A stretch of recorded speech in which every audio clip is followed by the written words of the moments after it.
Hey guys, this is Khavrion here with another battle report. This is for round 4 of IGL Season 3. The mission is Frostbyte, and I will be playing as Steel Phalanx against QueensGamit, who is playing Vanilla Haqqislam. I've played QueensGambit in the past. He's a great player and someone that I like to play against, and we've both done really well in the league to get here, so I am looking forward to the game. The mission for round 4 of IGL Season 3 is Frostbyte. It seems like basically every tournament I've been to in ITS 13 has included Frostbyte as a mission.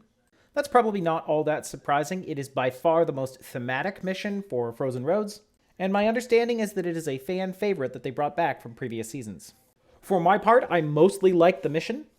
I think it is a kill mission with 2 twists. The first being that you have to turn on the heater or else a lot of your guys will freeze to death. The second being that you have to dominate the exclusion zone, and that domination is worth exactly the same number of points as army kills. It does have classifieds and extras, which I don't particularly like. I think classifieds can be really random in how easy they are to do or how hard they are to do. I think the 4 blizzards that you have to put down can be really annoying. And I think giving everyone a free bike which generates an irregular order in their main combat group is really powerful.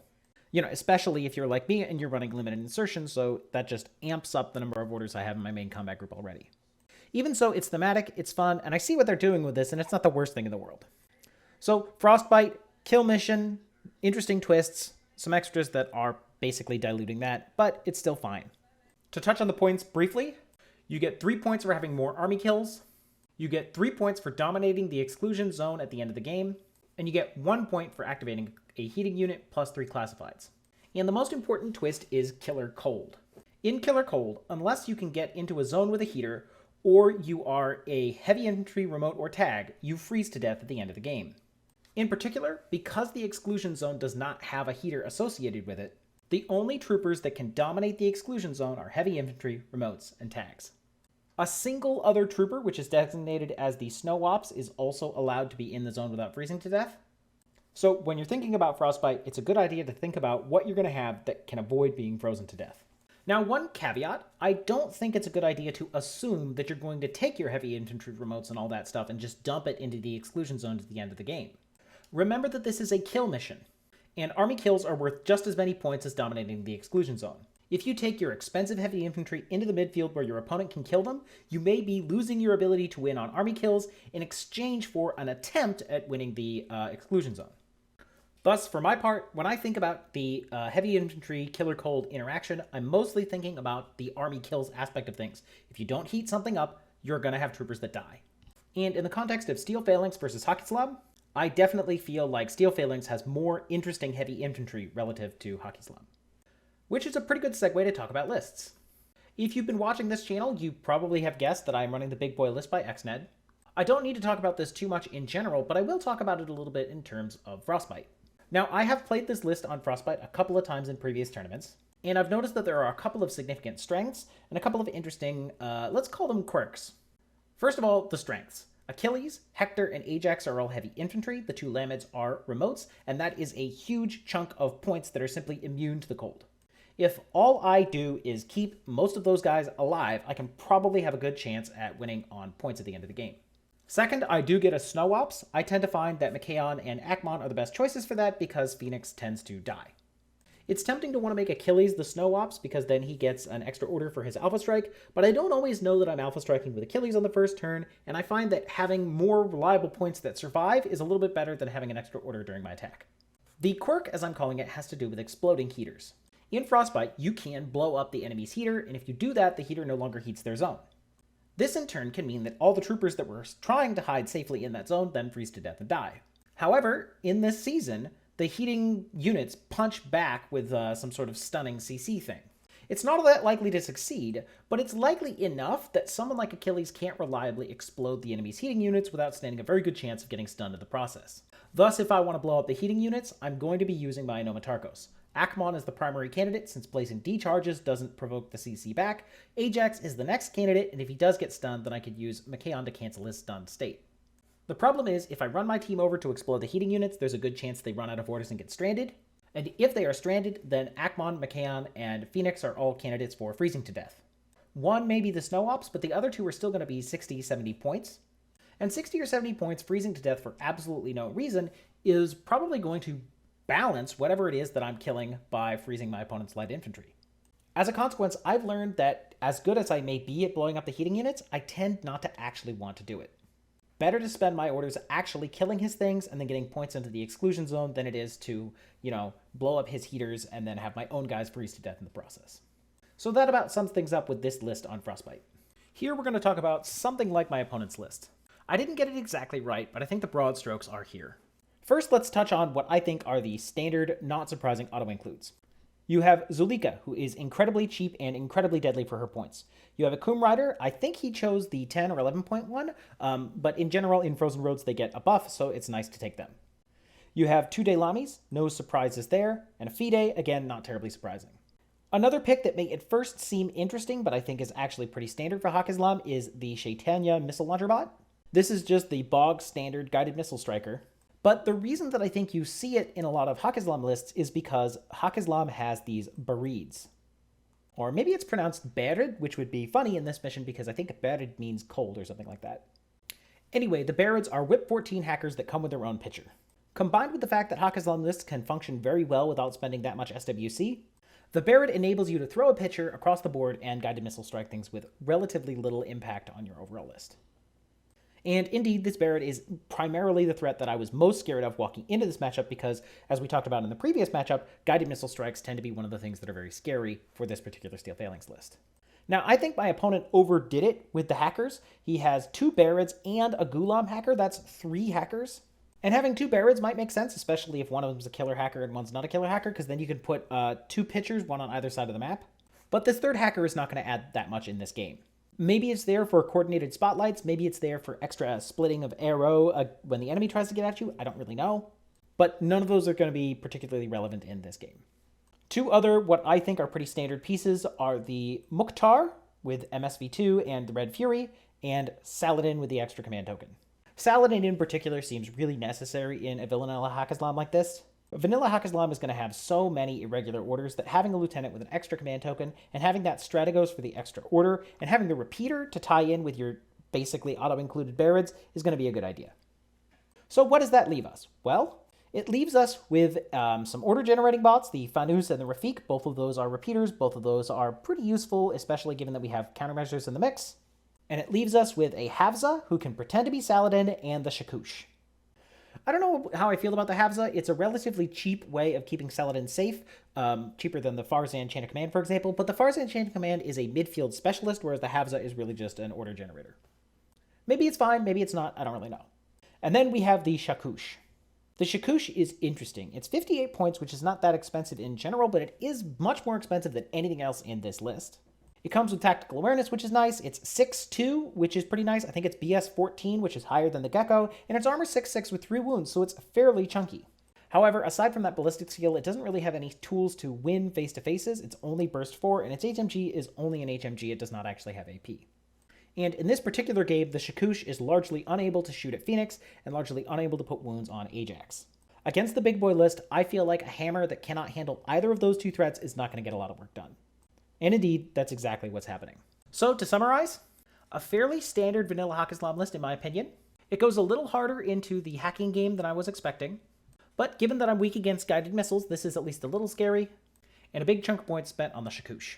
And with that, let's get started on the map. This is a very icy themed map, which I think is appropriate for Frostbyte. The most important thing from a gameplay perspective is that it is extremely flat. The jagged bits of ice like here and here can interrupt line of fire if you get close, but from long range, I can just put Phoenix in this position and he will be able to see huge amounts of the board with more or less nothing but smoke able to stop him. There might be some ways to get up, like for example, if he goes this route and has some smoke here, that might be able to stop Phoenix. But the general openness of the map means that Phoenix is going to be very, very useful in my arrow. And as it would happen, my opponent wins the die roll and decides to go first. That gives me the opportunity to choose which deployment zone that I want, and I choose this one. I actually spent a very long time agonizing about how I wanted to deploy. I initially had a very good deployment where I castled up in this building, and I spent a long time thinking about it and agonizing, and I basically decided that I wanted to switch everything up and move over here instead. You see, I had noticed that he put 1 Barid here and 1 Barid here. And if I castle up in this building over here, the Barit that's over here has pretty easy ability to walk up to, I don't know, here, or maybe he has smoke to assist him, and to start throwing pitchers near me at that building. If that happens, I'm going to start getting Haqq isolated, I'm going to start having guided missiles strike me on the head, and it's going to be really bad. On the other hand, if I put Phoenix in this aero position as we've discussed, he'll be able to lock down this Barrett, who is misdeployed. I can actually see him if he stands up, and he can see any of the good approaches that the Barrett might use to try to throw a pitcher. Of course, the Barit can always slice the pie on Phoenix, but if he's going to be slicing the pie, he's going to have to be doing it from like here or from long range, and that might mean he misses the pitcher strike, or it might mean that he is going to have to spend a lot of orders walking up, and the strategy of guided missile striking is already pretty order intensive. So all in all, switching to the complete other side of the table was a good use of my time and a good strategy, I think.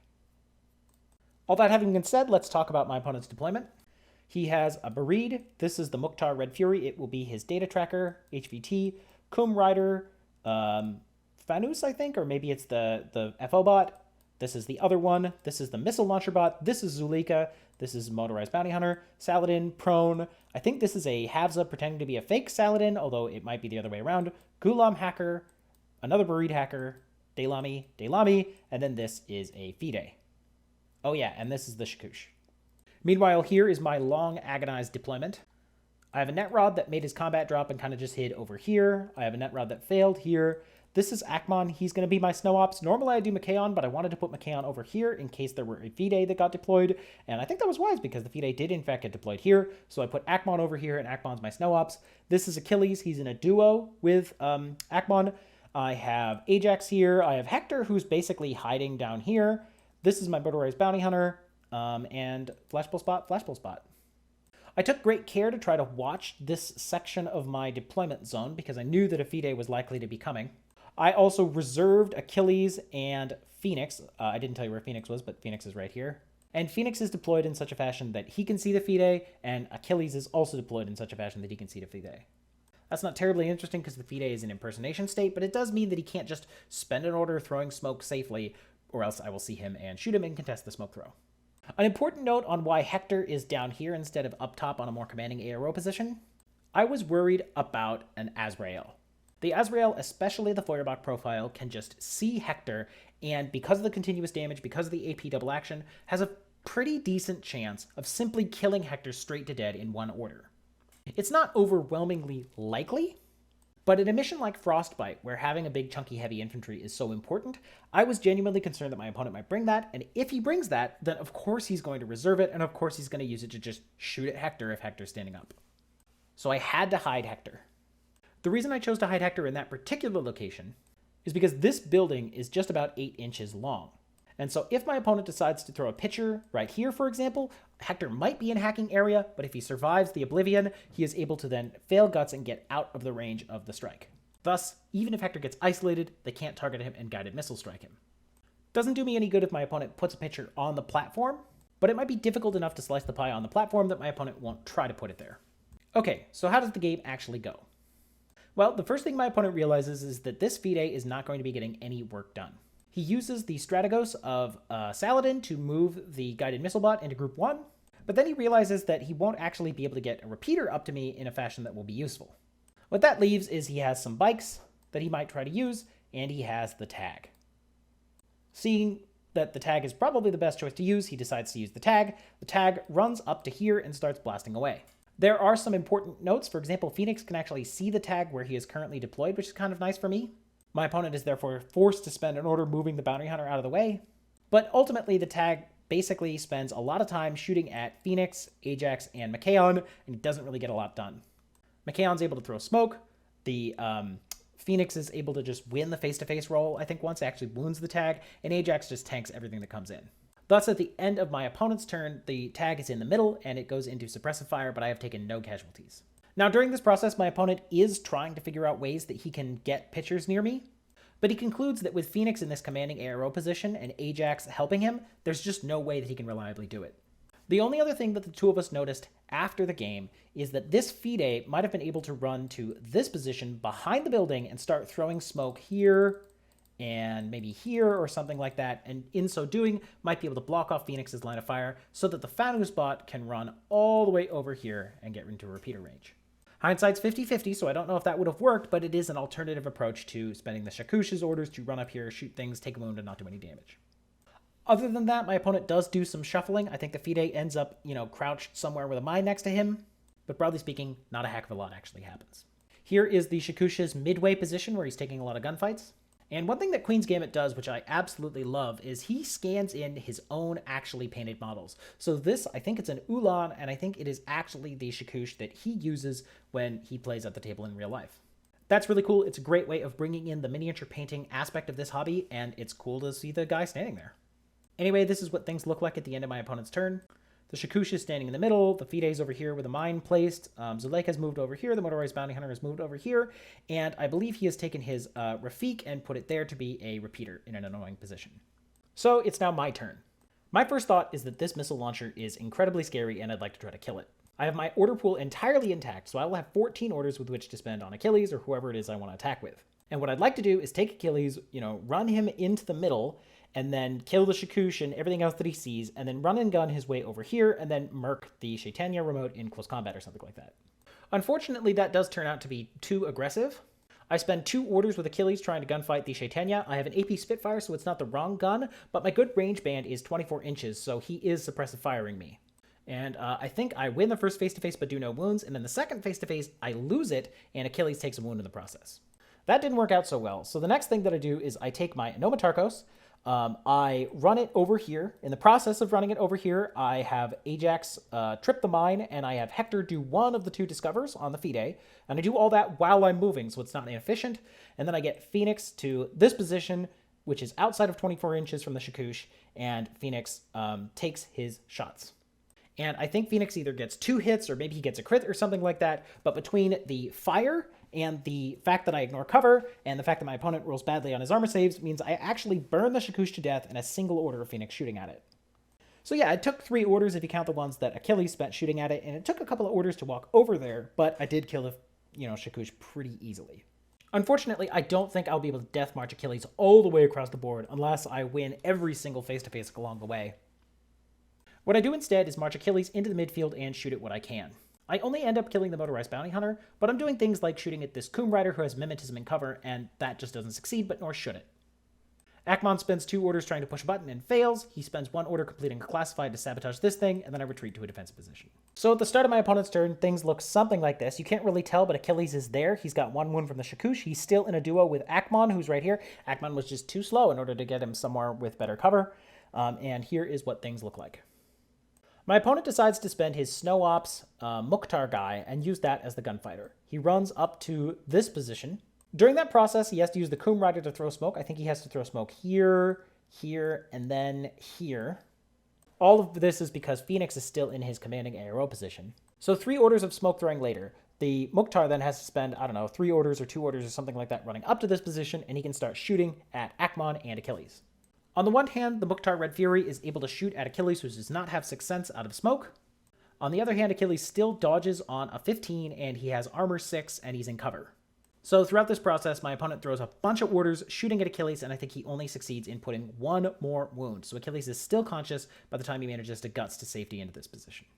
Meanwhile, I think Akmon just kind of dodges prone behind this thing so the Mukhtar can't see him, and that works out to be okay. Running out of orders, my opponent ultimately decides to put the Mukhtar here in suppressive fire. A remark on suppressive fire, as long as I'm here, we've seen this tactic used twice. First on the Shakush, now on the Mukhtar. In both cases, I will be able to obviate the threat of the suppressive fire fairly easily. With the Shakush, I use it by outranging him with Phoenix. And with this Mukhtar, what I will end up doing is running up, throwing Eclipse smoke next to it, and then wandering into CC. So in both cases, suppressive fire is very easy for me to get around. And in fact, I think that's true almost all the times that I've seen suppressive fire used. Generally speaking, you would have been better served spending an order, taking your trooper, and running it to a safer position instead of putting it into suppressive fire, which just forces your opponent to bypass the suppressive fire. Now, in this case, you could argue that a single order running away isn't going to get you into that much better of a defensive position, and I might agree, but, the comment in general, I think, is still one that's worth considering, whether suppressive fire is a good idea or not. Anyway, yeah, my turn. This is basically what happens. I run my Nomatarkos up to here. I take on the Coom Rider, who's in this position with Ajax, and just obliterate him. In the process, he decides to throw smoke right here, which is good because it hits the Mukhtar, who's in suppressed fire, and the Mukhtar can see through the smoke, but I walk Machaon up to here. I dump Eclipse Smoke right there. We didn't make it bigger because we didn't want to send anything flying, and then I walk Phoenix around the corner and cut the Mukhtar's head off. Now, rules as written, I probably could have declared a CC attack here and then moved in, but I was fairly certain that my opponent hadn't realized that when he put the Mukhtar into suppressive fire here. This particular speculative total cover close combat type thing generally feels bad, especially if my opponent hasn't realized it at the time, and both of us had been playing a very friendly game. So I didn't want to backtrack and let him move somewhere else because who knows where that would have been, but I also didn't see the need to abuse this particular rule in order to kill the Mukhtar. As it happens, even playing without the speculative close combat total cover interaction, I'm still able to kill the Mukhtar in something like 3 orders. Mukhtar dead, I then run the link around to here or something like that, and I'm just taking pot shots at whatever I can see. I can see the Fanus, I can see Zuleika, I can see there's a Delami over here, and I think there's also a Repeater over there. All of them I end up killing. And in fact, I actually killed the Delami in close combat because that gets me the second classified that I have, which is Predator. Here is where things end up. As we can see, Zuleika is dead, the Coom Rider is dead, the Mukhtar is dead, this Delami is dead, the whatever bot over here is also dead, and I have set up Phoenix in this commanding ARO position, Ajax in this supplementary ARO position, Akmon, who's my Snow Ops, in this very safe defensive position, and Machaon is just kind of hanging out in the middle here, but remember, he has Burst to Eclipse Smoke and Sixth Sense, so it's not likely that even he is going to get killed all that easily, in my opinion. Plus, at this juncture, my opponent really just does not have the tools left that he needs in order to successfully, break my link. What he's instead thinking is that killing Ajax, who's the only forward deployed heavy infantry, is probably the thing that he wants to do. So he takes this Breed, walks him around here, throws a pitcher, spots lights Ajax, and then starts dropping missiles on my head. Having done that, Ajax proceeds to dodge 4 out of the 5 times that my opponent is allowed to drop guided missiles on his head. Ajax does dodge on a 16, and my opponent is shooting at me on an 18, and I think that means that I should either win the face-to-face or cancel his hit or have him miss something like half of the time. So Ajax isn't a great target for guided missile strikes, but at the same time, managing to win the face-to-face 4 out of the 5 times is pretty ridiculous. And I actually did get the infiNity achievement of dodging a trooper that is targeted into silhouette contact with the Repeater while the guided missiles are dropped on his head. Here you can see the pitcher that the Breed is thrown, and here you can see how far Ajax was able to dodge throughout his whole process of being targeted, and he only took 1 wound. The last thing my opponent does with the few orders that he has is he takes this Gulam Hacker and he runs the Gulam Hacker over here, and his thought is that if he can get to this console, he can turn it on and get 1 point for turning on a console, but he needs to kill this bounty hunter in the process, and unfortunately he loses the face-to-face and the Gulam dies. So on this last turn, my opponent didn't really have any good options, but the dice really did say, nope, you don't get to do anything on your turn, go home. For my part, things are exceedingly easy. I have suffered no casualties, and I already have a bunch of points in the exclusion zone. All I have to do is turn on a heater and take Machaon and Phoenix and run them back to safety so that they don't freeze to death, and that is exactly what I do. So the game ends with a 10-0 win for Steel Phalanx. And that pretty much sums up both this league and this battle report. The Steel Phalanx Big Boy list is really, really robust, except against this particular Achilles heel of guided missile strikes, and in none of the 4 games that I played did my opponent successfully use those guided missiles in order to take him out. In fact, in both this game and the previous one, my opponents did bring the tools that they needed in order to guided missile strike me, and they did get to go first, but during that crucial first turn, they were not successfully able to either realize that this strategy was the right one or pull it off with success. Part of that, of course, is deployment. Part of that is unfamiliarity with my list. Part of that is the fact that guided missile as a go-to is not generally the best thing you can do on your first turn. But part of it is that I have done my absolute darndest in order to deploy very carefully so that guided missiles are not easy for my opponent to pull off. And in that endeavor, I think I was successful. And at least in this league, that enabled me to win. So that's the battle report. Thanks for watching, and I'll catch you around.